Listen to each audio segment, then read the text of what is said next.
Ya, kita akan menyimak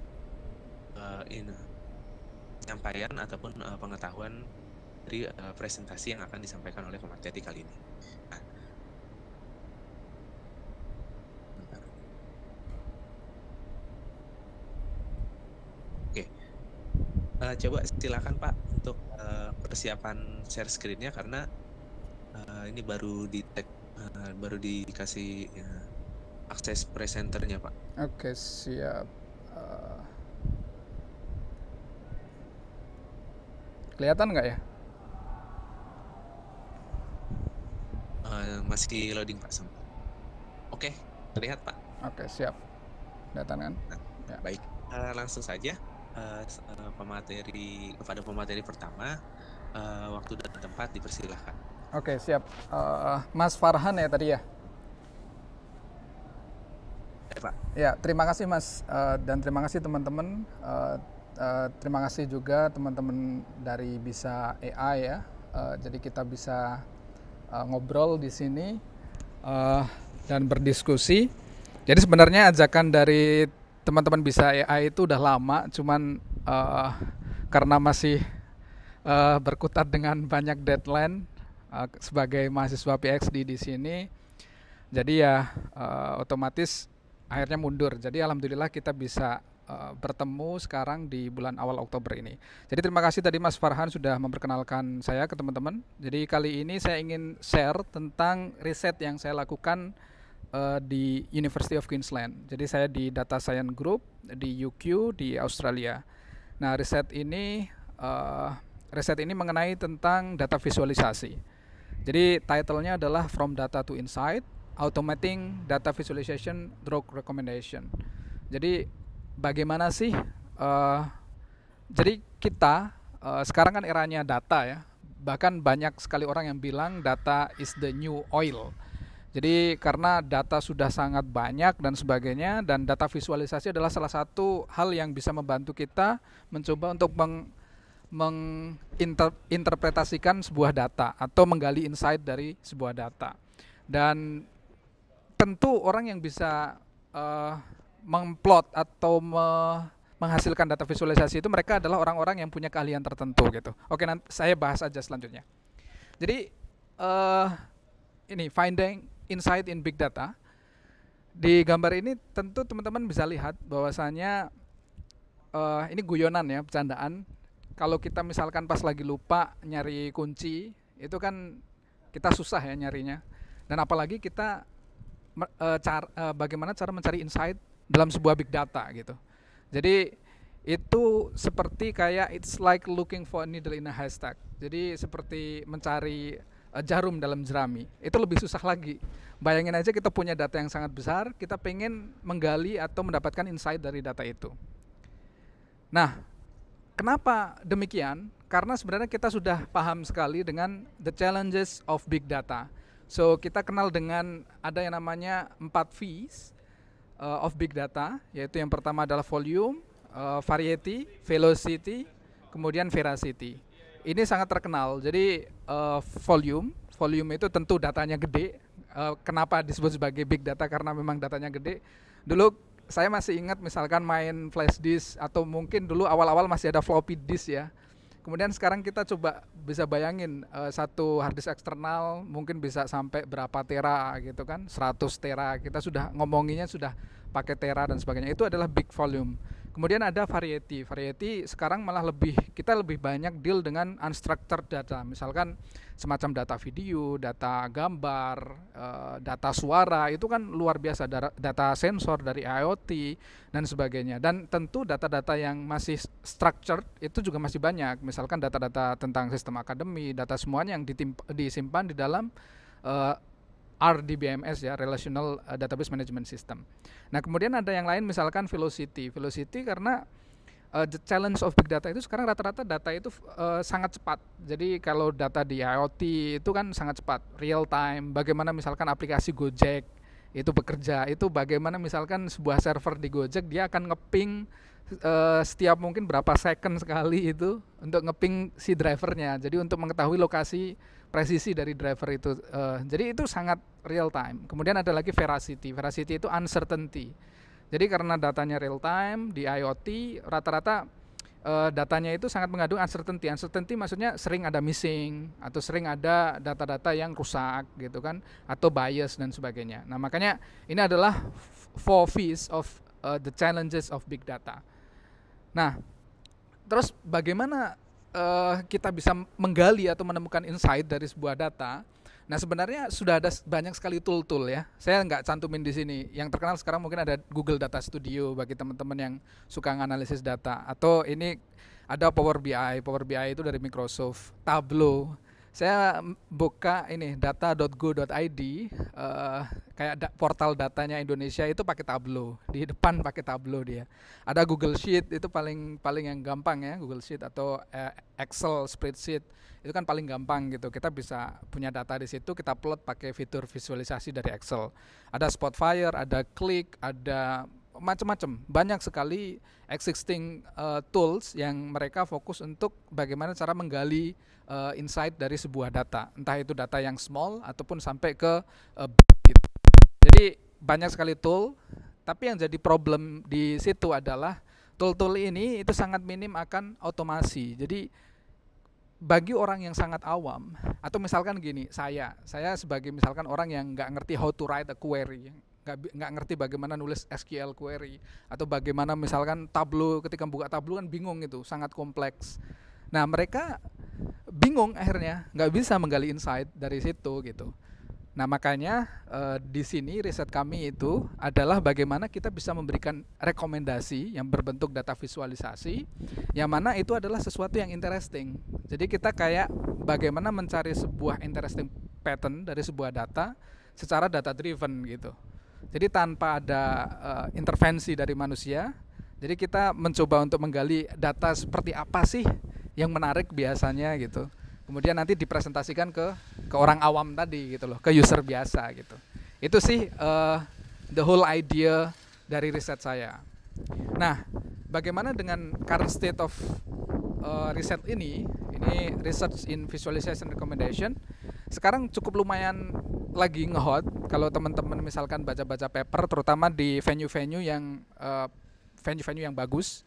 Dan kalau teman-teman coba ini Power BI punya Microsoft itu yang di versi cloud, mereka sudah mulai mencoba untuk memberikan rekomendasi.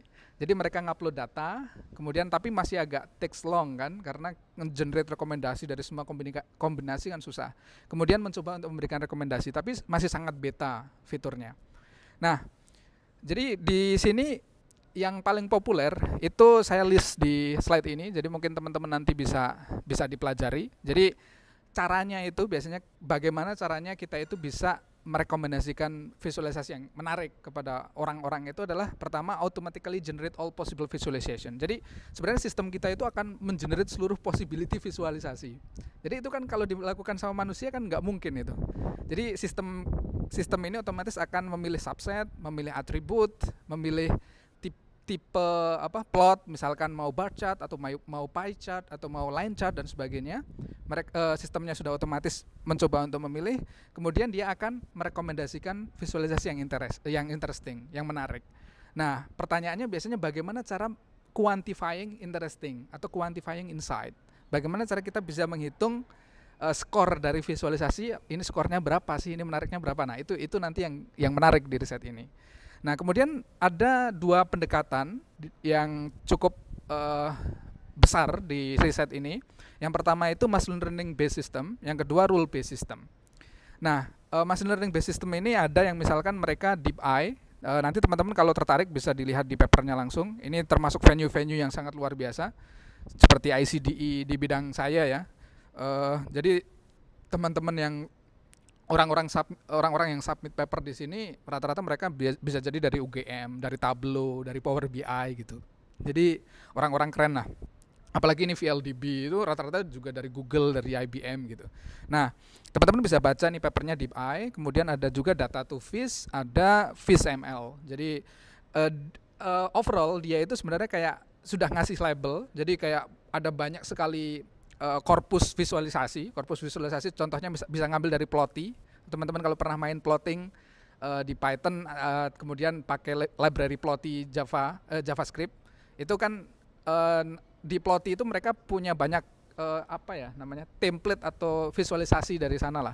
Nah itu dari visualisasi dari situ dikumpulin, kemudian mereka pakai semacam labeling, pakai orang gitu kan, unsupervised learning, kemudian nanti di training, kemudian nanti di testing. Nah itu rata-rata biasanya pakai gitu. DeepEye itu pakai deep learning untuk visualisasi rekomendasi, untuk rekomendasi data visualization. Nah kemudian ada yang kedua itu rule based system. Dan riset saya sebenarnya lebih ke follow ke rule based system. Apakah nanti saya akan ke depan akan coba pakai deep learning? Ya, mungkin setelah ini saya mencoba untuk fokus di rule based system dulu untuk mengetahui sebenarnya apa sih biasanya orang yang dicari oleh orang ketika misalkan melihat apakah visualisasi data ini menarik apa enggak. Nah, di sini rule based system itu encode the visualization guideline as the collection of rule. Sebagai contoh yang paling populer itu ada namanya CDB, ada kemudian ada Eki, ada Dive, ini paper saya, kemudian ada top key attribute. Nah, Quick Insight ini dia punyanya Microsoft Power BI, papernya Microsoft Power BI, dan dia diimplementasikan di Microsoft Power BI. Nah, CDB ini dari MIT dan saya fokus ke sini. Jadi CDB itu nanti saya jelasin ke belakang. Jadi idenya itu sangat simpel, tapi dia sudah istilahnya apa ya, meriset ide itu, hipotesis itu ke beberapa banyak sekali data scientist, ke orang-orang, dan itu sangat bagus gitu. Oke, saya coba next. Nah ini riset saya ya. Jadi riset saya mengingatkan lagi tentang 4V of big data. Yang pertama itu saya mencoba untuk menghandle volume, multidimensional data, tapi yang namanya riset itu kita pasti punya limitasi, karena saya cuman PhD maksimal 4 tahun ya di sini beasiswanya. Jadi saya cuma membatasi datanya itu masih data yang terstruktur, maksudnya ya data yang disimpan di Excel atau data yang jelas ada kolom, ada rows-nya gitu loh, bukan data yang misalkan kayak disimpan di MongoDB yang NoSQL, kemudian misalkan data macam-macam JSON dan sebagainya, enggak. Jadi saya punya limitasi multidimensional data, structured data. Kemudian yang mengarah di persoalan volume ini, multidimensional data ini, saya sudah punya paper, judulnya Diversifying View Recommendation for Visual Data Exploration. Nanti teman-teman juga bisa baca aja. Ini papernya dipublish di CIKM. CIKM lumayan bagus konferensinya. Dan di sini itu sebenarnya saya mengadres CDB tadi. CDB itu yang dari MIT itu dia bagus, dia bisa merekomendasikan visualisasi, tapi ternyata visualisasi yang direkomendasikan itu sering redundan. Jadi saya mencoba untuk gimana caranya biar nggak redundan, makanya saya kasih diversifying atau diversifikasi gitu. Nah untuk yang mau membaca bisa dibaca di paper selanjutnya. Kemudian yang kedua yang sekarang baru saja saya selesai itu veracity. Saya mencoba untuk meng-attack uncertainty, challenge of the veracity di sini, tapi saya hanya fokus di incomplete data. Sekali lagi, belum misalkan tentang bias, belum tentang misalkan outlier, data yang bentuknya dia terlalu squeamish atau terlalu ekstrim dan sebagainya, enggak. Ini saya baru fokus ke incomplete data atau missing values. Jadi bisa dibayangin persoalan itu sangat banyak gitu kan. Tapi kita ketika riset harus fokus. Kemudian next di tahun terakhir saya nanti akan fokus ke velocity. Jadi saya akan mencoba bagaimana visualisasi rekomendasi itu ketika di running di data stream. Yang kita harus nge-generate rekomendasi itu secepat mungkin gitu. Nah itu challenge-nya nanti. Nah untuk presentasi kali ini saya ingin mempresentasikan masalah yang ini, yang second challenge ini, yaitu veracity, tentang impact dari incomplete data di visualisasi rekomendasi. Nah ini papernya juga sudah terbit, teman-teman bisa dicek di DEXA 2020, judulnya Quality Matters, Understanding the Impact of Incomplete Data on Visualization Recommendation.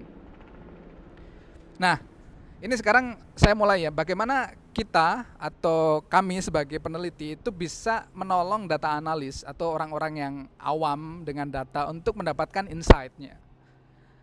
Nah, jawabannya adalah Visualization Recommendation System. Tadi sudah saya terangin, banyak sekali tool, tapi toolnya itu harus manual. Dan tidak semua orang itu bisa seperti itu. Makanya kita mempropose ide bagaimana kita bisa merekomendasikan visualisasi yang menarik secara langsung gitu. Jadi orang itu ketika ngupload data udah langsung dapat rekomendasi visualisasi yang menarik tanpa harus ngutak-ngutik macam-macam. Nah, ini paper-paper rujukan kami, bisa teman-teman bisa baca ya, bagi yang tertarik. Nah, ini contohnya adalah seperti ini. Sebagai contoh, kalian punya database, kita sebut sebagai DB.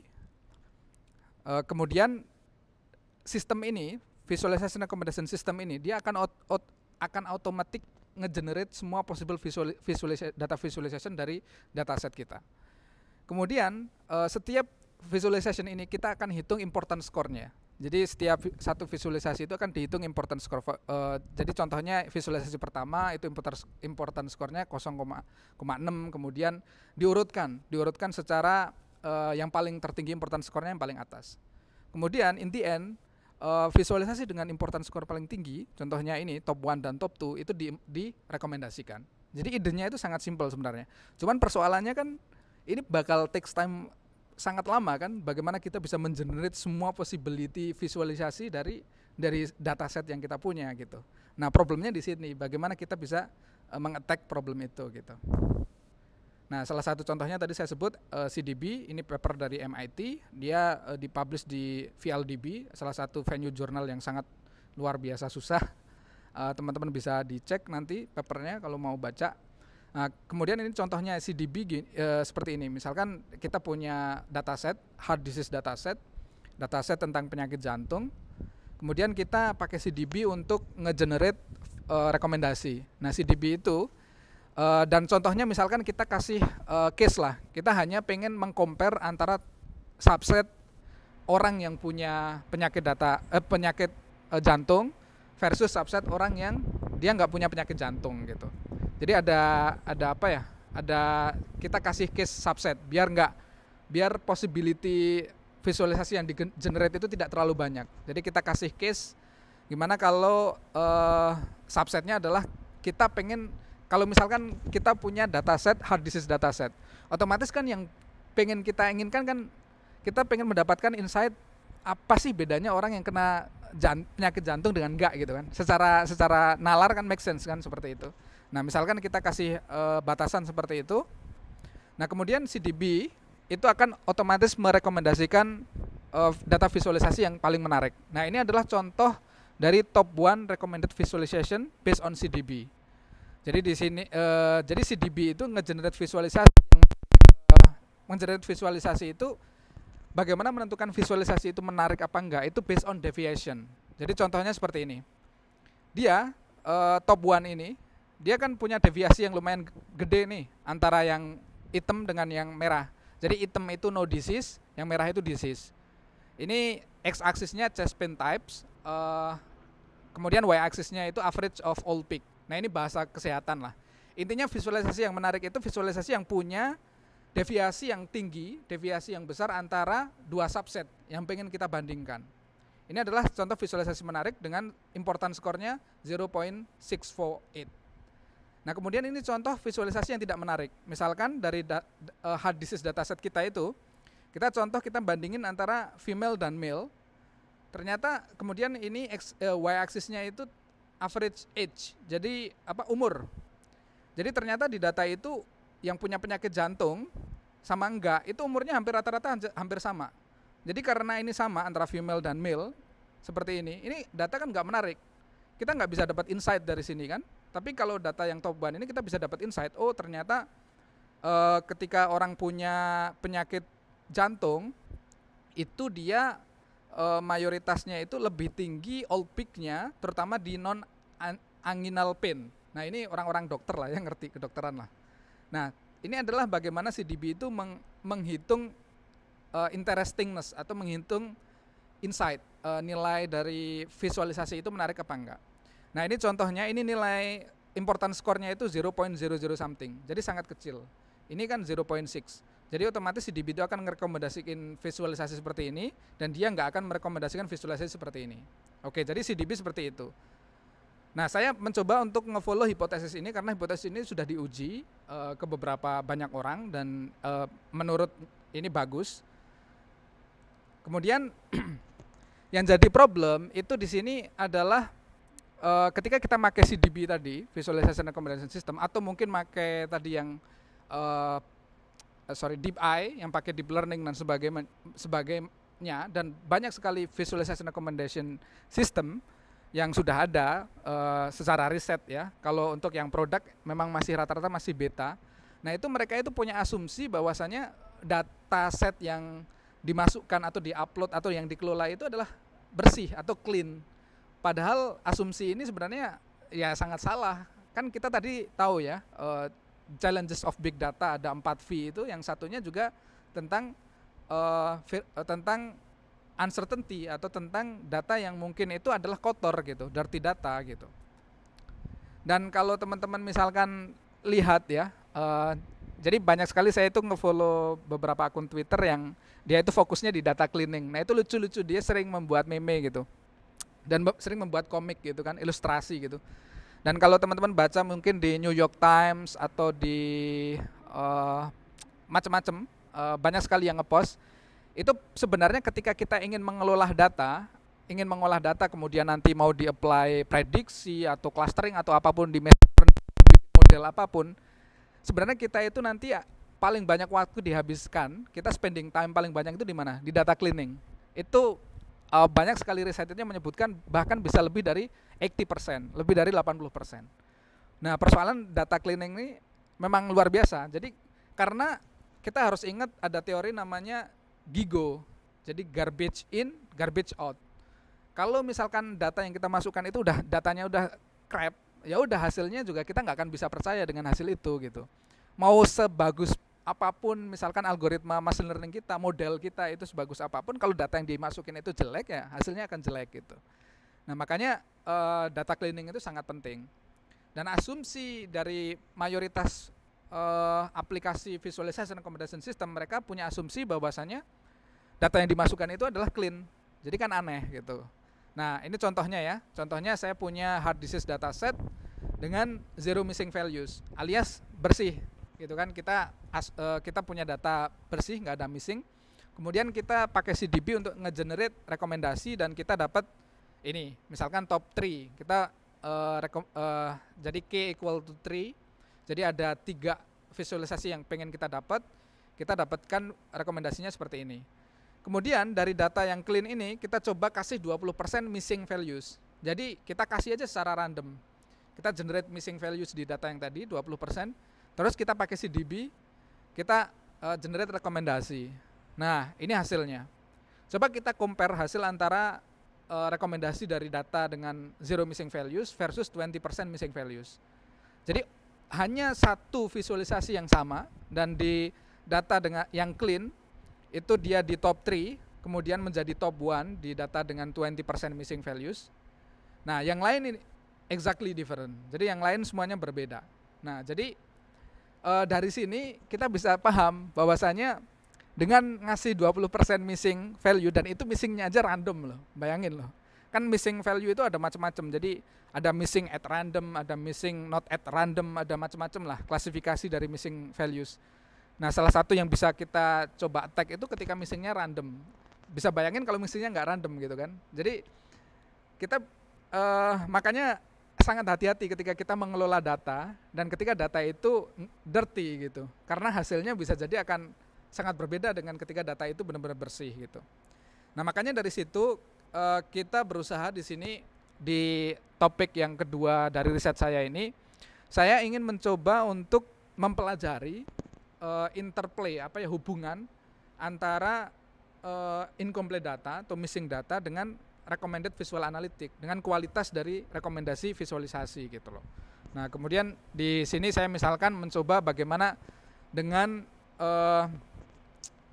mencoba untuk dengan distribusi incomplete data yang berbeda. Contohnya misalkan gini, data itu kan ada 2 macam ya. Ada data itu ya ada 2 macam. Biasanya ada data yang categorical isinya string dan sebagainya. Ada yang data yang numerical yang isinya float atau integer gitu kan.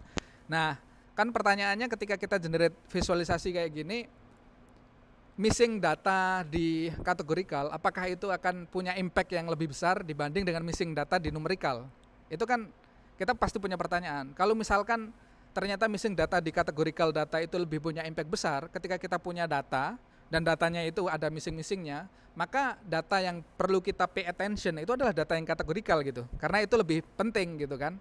Nah itu kami kan bingung, kami ada pertanyaan, ini lebih utama mana antara data categorical apa numerical gitu kan, dalam konteks visualization recommendation. Nah kemudian saya juga mencoba di sini pakai imputation method, beberapa imputation method yang paling basic misalkan by mean, jadi menghitung mean value dari kolom itu kemudian impute itu dibenerin. Jadi kalau ada yang missing diisi gitu, imputation. Dari mean, dari median, atau mungkin pakai KNN, algoritma KNN, atau mungkin pakai imputation method yang lebih sophisticated lah. Nah, kemudian di sini juga saya mempelajari beberapa tipe dari insight, different type of insight. Nanti akan saya jelaskan. Kemudian juga untuk mengcompare quality dari rekomendasi itu saya pakai perhitungan kualitas, dan di sini saya ada 3 macam metrik yang kita pakai untuk menghitung kualitas itu. Nanti saya jelaskan. Nah, ini insight ya. Jadi pengertian insight itu ini saya ngambil pengertian dari Foresight. Strong manifestation of statistic remotan ngomong. Jadi manifestasi yang sangat kuat, ada properti statistikal yang sangat kuat dari sebuah data gitu. Nah, contohnya misalkan ada korelasi yang tinggi antara 2 atribut, atau ada high skewness, atau ada kurtosis dan sebagainya. Ini definisi dari Foresight dari VLDB 2017. Tapi ada beberapa definisi insight, salah satunya misalkan ada trend, nah itu juga insight. Atau yang tadi yang CDB kan, ada 2 subset data, kemudian kita generate visualisasi dan punya deviasi yang sangat tinggi, itu juga insight. Nah ini definisi dari Foresight. Nah makanya di sini saya pakai 3 tipe insight. Saya langsung tunjukin aja. Jadi ada aggregate based insight, insight yang tadi kita bahas based on deviation tadi. Kemudian ada correlation based insight, insight based on correlation, karena kita pakai definisi dari Foresight ini. Foresight ini juga papernya dia juga riset, pakai kayak interview dan wawancara ke beberapa data scientist, ke beberapa data analis. Kalau kalian menganalisis data itu apa yang kalian cari? Nah, salah satunya misalkan high correlated attributes, atau high skewness, atau extreme kurtosis dan sebagainya. Nah, kemudian yang 3 itu tentang distribution based insight. Nah, kenapa kita pakai 3 tipe insight ini? Karena ada alasannya. Yang pertama misalkan ini, distribution based insight itu visualisasi yang hanya berbasiskan satu atribut. Jadi x-axis di sini itu atributnya, sebagai contoh ini CA, kemudian y-axisnya itu frekuensi. Jadi ini cuma counting aja, counting dari data yang ada. Kayak misalkan ini sangat berguna ketika kita punya data, kemudian ternyata dicek ada satu atribut dari sebuah data yang dia punya high skewness, dan itu akan sangat berbahaya ketika kita menganalisis. Nanti hasilnya bisa jadi berbahaya. Makanya kita harus pay attention gitu kan. Nah, ini distribution based insight ini cuman based on satu atribut gitu. Kemudian di sini correlation based insight, seperti kita paham lah kalau kita menghitung correlation, at least kita punya 2 atribut kan. Jadi x-axisnya itu atribut yang pertama, y-axisnya atribut yang kedua. Nah, correlation based insight itu pakai 2 atribut. Distribution pakai 1 atribut. Nah, yang aggregate based insight itu yang paling kompleks. Jadi dia pakai 2 atribut, tapi karena ini aggregate based insight itu pakai aggregation. Jadi x-axisnya itu categorical data, kemudian y-axisnya itu aggregate function dari numerical data. Misalkan di sini misalkan average of all peak. Jadi rata-rata dari all peak, atau misalnya rata-rata dari umur. Nah, itu sebagai y-axisnya. X-axisnya biasanya categorical data, y-axisnya itu aggregate function dari numerical data. Itu aggregate based insight. Jadi ini yang paling kompleks.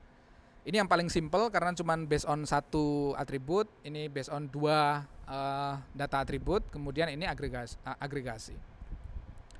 Nah, kemudian tadi saya bilang bagaimana saya menghitung quality dari recommended visualisasi. Jadi kan yang kita sebut sebagai effectiveness. Yang saya lakukan itu kan kayak tadi ya. Jadi ada data dengan zero missing value, kita generate rekomendasi, kita kan dapat rekomendasinya. Kemudian yang kedua kita kasih 20% missing value, kita generate rekomendasi. Kemudian kita compare antara hasil dengan 20% missing value itu dengan yang clean. Nah, cara mengcompare-nya, nah ini kan. Ini contohnya di B dengan 0% missing values. Ini hasilnya, ini misalkan list dari visualisasinya UVWXY. Kemudian R itu ranking, ini ranking 1, ranking 2, ranking 3, ranking 4. Ini important score atau utility score 0.96, kemudian sampai diurutkan berdasarkan yang paling gede kan. Jadi ranking 1 itu yang important score-nya atau utility score-nya paling gede. Kemudian ini di dataset dengan 20% missing values. Ini rekomendasi yang dihasilkan. Ternyata hampir sama. Cuman bedanya di sini visualisasi nomor 5 aja nih. Yang 0% ini dia 0% missing value dia punya Y, yang 20% missing value dia punya Z gitu kan. Cuman bedanya di sini aja. Nah, cara menghitungnya kita cara mengcompare-nya kita pertama pakai Jaccard. Jadi kita pakai Jaccard nggak tahu teman-teman familiar apa enggak, tapi bagi yang teman-teman yang sering main di machine learning atau apapun pasti sangat familiar dengan distance matrix ini. Jaccard itu dia sangat gampang. Jadi dia cuman menghitung antara intersection dengan union. Jadi yang dia bandingkan itu cuman item di dalam set itu atau di dalam list itu. Jadi di sini Jaccard itu cuman membandingkan item ini. Dia nggak mikirin rankingnya, nggak mikirin important score-nya. Kemudian ada distance yang kedua kita pakai itu rank bias overlap. Nah, ini teman-teman nanti bisa dicari. Ini distance yang cukup populer di information retrieval. Jadi rank bias overlap ini dia nggak cuman consider dari itemnya atau visualisasinya, tapi dia juga consider rankingnya. Jadi makanya di sini blue dash line-nya itu sampai ranking. Kemudian ada yang ketiga, itu kita sebut sebagai cumulative distance. Nah, ini kita pakai NDCG, itu dari information retrieval juga. Jadi kita consider itemnya, ranking, dan important score dari setiap visualisasi gitu. Nah, ini adalah 3 metrik yang kita pakai di sini.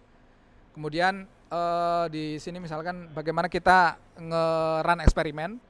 Ini data imputation method, kita pakai beberapa imputation method, contohnya ignore missing cell, eliminate row, KNN, kemudian median and most frequent imputation.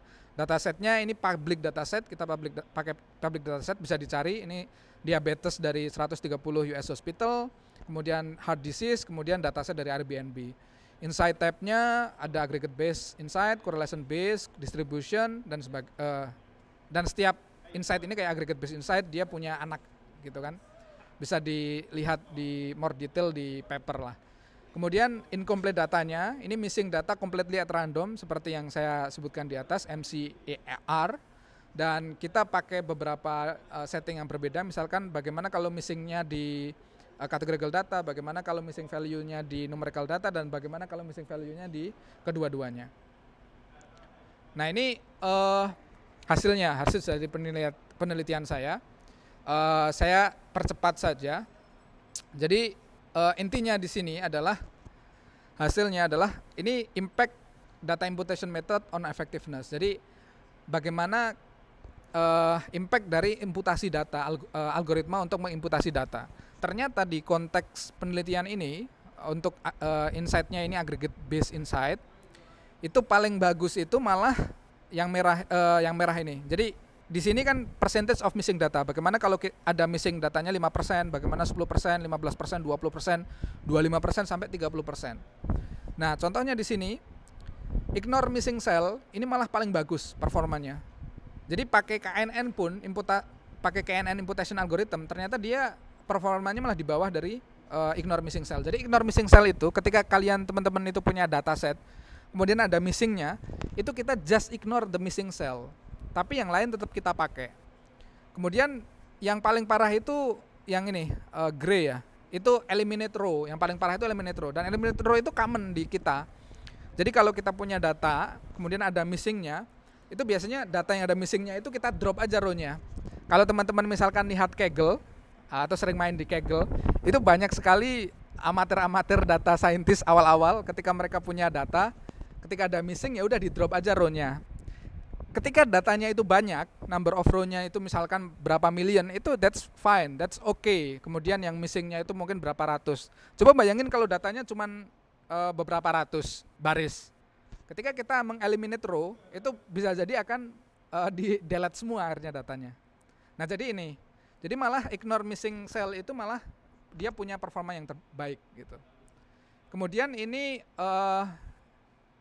saya mencoba dengan berbagai macam dataset kan tadi 3 untuk mengecek apakah hasil saya ini linear apa enggak untuk berbagai macam dataset gitu.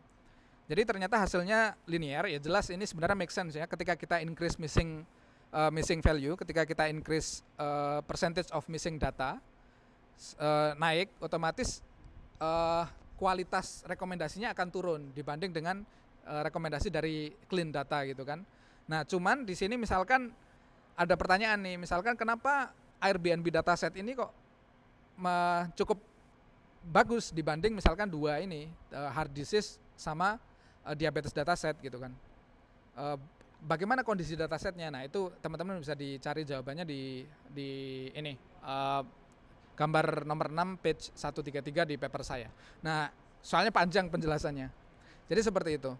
Nah, kemudian nah ini yang menarik. Ini impact incomplete data, impact on missing values dengan beberapa tipe insight. Nah, ini ternyata ketika kita kaji di sini, misalkan ini kan x-aksisnya ketika kita naikin percentage of missing data. Jadi ketika percent of missing datanya kita naikin dari 20%, 30% sampai 80%. Nah, ternyata misalkan insight based on kayak kurtosis atau squamous atau distribution based insight itu dia cukup resilient. Resilient itu cukup tahan terhadap missing, ya kan? Karena dia kan insight type-nya itu cuman based on satu atribut kan, satu y-axis-nya kan dia cuman counting aja. Nah, dia ternyata cukup resilient. Yang kedua itu correlation, yang ini itu adalah aggregate based insight. Nah, jadi dari sini kita tahu kalau misalkan teman-teman punya dataset, ternyata datasetnya itu punya banyak sekali missing. Nah, pertanyaannya, insight yang pengen teman-teman dapatkan itu kayak apa? Apakah misalkan pengen tahu cuman kayak apakah ada kurtosis atau ekstrim atribut atau atribut yang punya high squamous atau ekstrim kurtosis. Nah, kalau kayak gitu, itu teman-teman bisa aja langsung di-run gitu kan. Atau pakai data imputation apapun dan sebagainya karena insight tipe itu enggak begitu cukup resilient terhadap missing. Tapi ketika teman-teman itu pengen cari insight based on aggregation, nah teman-teman harus hati-hati karena ini ya, dia cukup impact dari missing data ini cukup parah gitu. Contoh yang misalkan yang biru ini, dia similarity based insight di bawah aggregate based insight itu ngedropnya luar biasa gitu. Nah jadi seperti itu. Nah kemudian ini pertanyaan yang tadi saya utarakan, apakah missing di categorical data sama numerical data itu punya efek yang berbeda gitu? Dan ternyata setelah saya teliti dengan berbagai macam dataset dan tentu hasil dari plot-plot saya ini itu kita mengenerate data itu nggak cuma satu, jadi 1000 kali versi data. Kemudian ini kenapa ada kayak semacam boldnya? Ini namanya confidential interval. Jadi ada margin of errornya gitu. Jadi ketika teman-teman itu misalkan cuma nyobanya pakai satu data, itu bisa jomplang-jomplang gitu. Atau 2, 3, 4. Jadi kita nge-generate datanya itu sampai misalkan 1000 versi of data. Jadi setiap satu versi kita nge-generate pakai seed satu random missing data 20%. Yang versi kedua missing data 20% juga random tapi seednya berbeda gitu. Jadi seperti itu. Nah, di sini ternyata hasilnya di sini missing data dalam bentuk kategorikal ataupun numerikal itu punya impact yang hampir sama. Jadi data numerik dan data kategorikal itu sama pentingnya ketika kita melakukan data analisis. Jadi seperti itu. Nah ini ada kalau more eksperimen kalian teman-teman bisa dicek langsung di paper kami. Jadi ini konklusinya. Jadi di kerjaan ini saya berusaha untuk menginvestigasi hubungan antara incomplete data dengan recommended visual analytic dengan beberapa kombinasi under combination of different condition. Jadi dengan beda distribusi of missing datanya, beda insight-nya dan sebagainya. Kemudian this study lies the foundation for further exploring appropriate ways to deal with incomplete data and minimize the impact of incomplete data on visualization recommendation. Nah, ini adalah apa yang sekarang sedang saya kerjakan. Saya sedang mengextend kerjaan ini karena sekarang kan saya sudah paham nih. Studi ini kan tentang observasi. Jadi oke, kalau misalkan kita punya dataset dengan missing demikian, oke, berarti treatmentnya seperti ini. Ketika kita punya dataset dengan missingnya seperti ini dan orangnya pengen seperti ini, treatmentnya harus seperti ini. Nah, jadi kita bisa mendevelop, membangun tool yang sesuai dengan hasil dari riset ini. Nah, kemudian this work can provide valuable insight for data analyst rather than blindly believing recommendation result over low quality data. Nah, makanya ini menjadi pelajaran yang berharga, terutama bagi saya, bagi teman-teman. Ketika teman-teman punya data dan berusaha untuk menganalisis data, ketika data itu kualitasnya lemah, low quality, dirty data, maka jangan terlalu percaya 100% terhadap result dari apa yang kalian lakukan atau result dari analisis yang kalian lakukan terhadap data itu. Makanya quality data itu is number one. Ingat lagi prinsip GIGO, GIGO ya. GIGO, jadi garbage in, garbage out. Kalau yang masuk itu sampah, ya keluarnya juga akan sampah. Oke, jadi itu sih hasil dari penelitian saya tentang impact dari missing data terhadap visualization recommendation. Jadi silakan bagi teman-teman yang mau bertanya. Saya kembalikan lagi ke Mas Farhan. Oke, baik. Terima kasih Pak Rizkan Mafrur. Baik, di sini sudah ada pertanyaan dari Heru Nugroho. Mas Rizkan boleh minta rekomendasi buat pemula terkait tools simple atau sederhana, mudah dipahami untuk visualization recommendation system yang open source khususnya.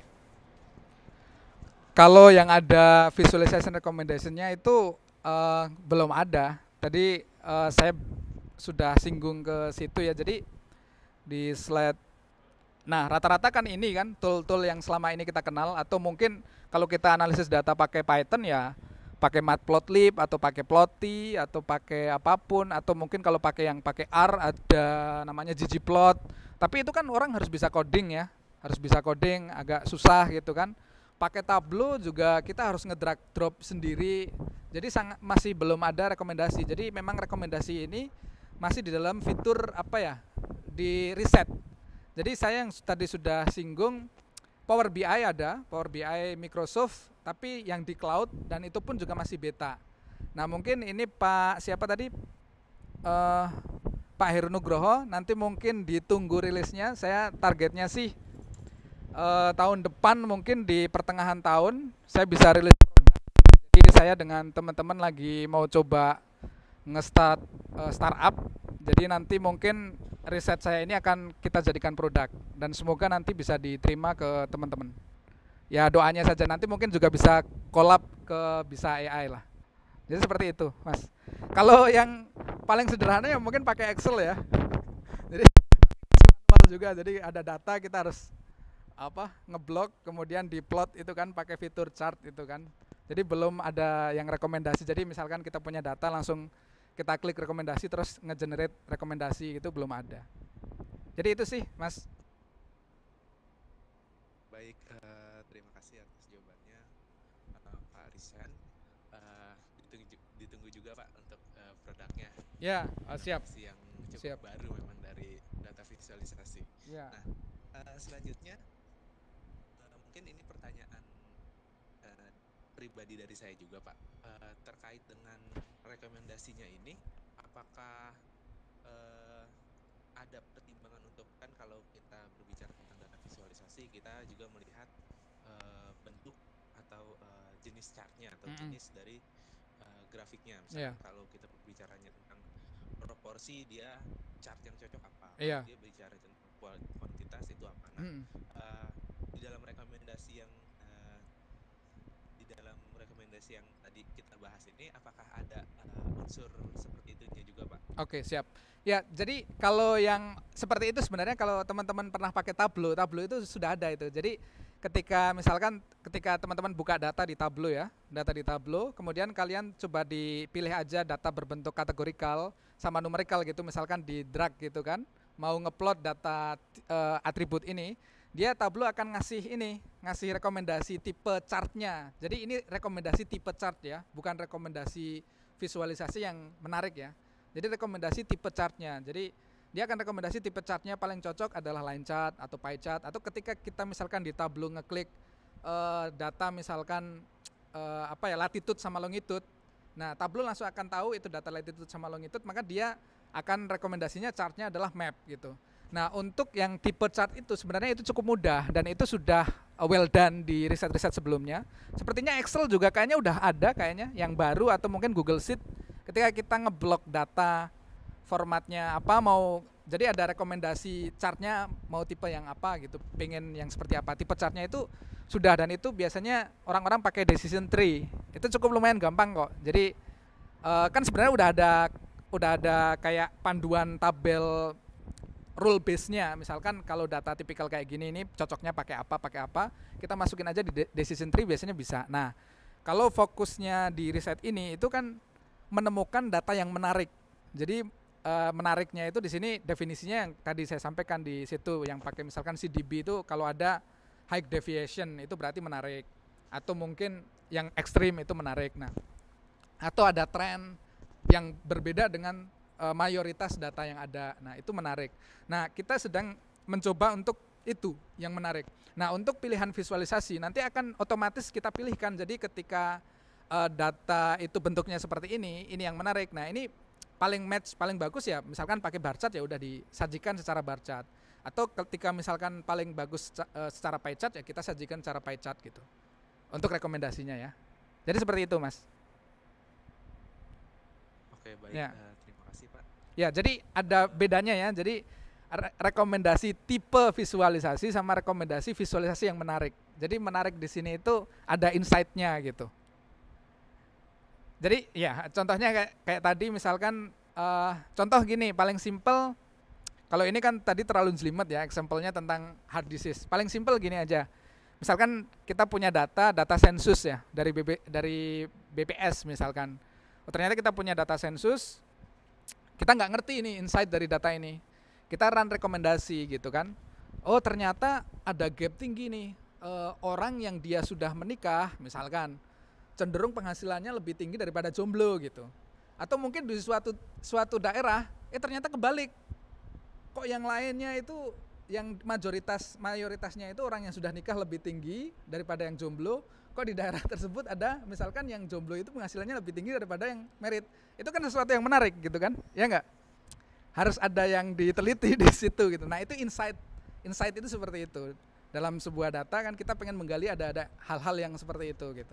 Ada insight seperti itu. Apakah misalkan ketika tadi ya ini hard disease ya, mungkin bagi teman-teman yang dari medical mungkin bisa paham gitu kan, chart kenapa dia rekomendasiin top 1 ini, dan ternyata di situ memang ada insight-nya gitu. Jadi seperti itu Mas Farhan. Oke, terima kasih Pak. Mungkin ini pertanyaan terakhir untuk sesi pertama ini, tentang tadi ada tentang ignore sell yang missing itu ya, missing value di barang sell. Kan kalau kita drop datanya, kita drop row, itu kan jelas gitu. Nanti secara grafiknya dia jelas, berarti misalkan datanya tadinya 100 jadi 99 gitu. Nah, kalau kita ignore sell ini, apakah berpengaruh terhadap penyajian visualisasinya, misalkan dari secara persentasenya atau misalkan proporsinya itu apakah akan berubah atau seperti apa? Lebih teknisnya mungkin ignore sell itu nanti pengaruhnya kemana? Nah, sebenarnya berpengaruh Mas sebenarnya. Cuman kan yang jadi persoalan gini Mas, bedain. Coba kita bayangin kita punya data, enggak. Coba misalkan data apa ya?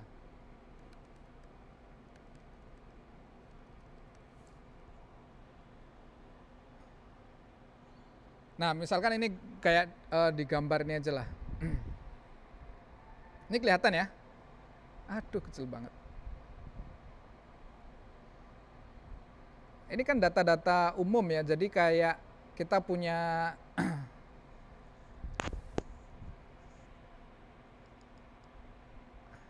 nah, misalkan kita punya data seperti ini ya. Jadi ini ada categorical data, ada numerical data dan sebagainya. Ini data flat, maksudnya disajikan dalam bentuk flat tabel seperti ini. Nah, ketika kita ada missing satu ini, ada missing satu di customer name Jack O'Brien ini misalkan missing. Ketika drop row, dia akan di drop satu row. Ini semuanya row ini akan hilang. Itu ada pros cons-nya memang. Ketika datanya besar itu bagus, nggak ada masalah. Cuman kalau datanya nggak terlalu gede itu nanti akan jadi problem. Nah, kemudian sama yang cuman ignore missing aja. Jadi si Jack O'Brien ini akan di-ignore. Ini akan di-ignore. Dia akan berpengaruh terhadap visualisasi ketika dalam visualisasi itu ada atribut customer name. Jadi kalau visualisasinya itu di x-axis x-axisnya ada atribut customer name, jelas ini akan missing kan? Akan ada yang missing kan? Visualisasinya akan jelek otomatis kan?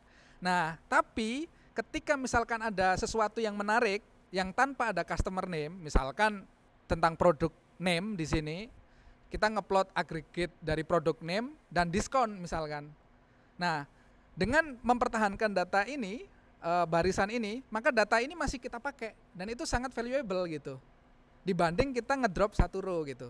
Jadi ketika misalkan kita ngeplot visualisasi yang missing value-nya ini ada, jelas itu akan berpengaruh di visualisasinya. Tapi ketika misalkan di lain lain atribut yang kita plot, mereka no problem gitu. Jadi seperti itu Mas, paham kan? Make sense? Siap. Ya, ya. Ya, baik, terima kasih Pak. Siap. Oke, mungkin itu juga pertanyaan terakhir untuk sesi pertama ini. Sekali lagi saya ucapkan terima kasih kepada Pak Rizal Mafrur atas materi yang disampaikan dan juga diskusi yang cukup menarik ini. Siap. Oke, selanjutnya lanjut ke materi yang kedua. Di sini sudah ada Mas Rusnandi Fikri dari manajer riset di Bisa HI. Selamat siang Mas Rusnandi.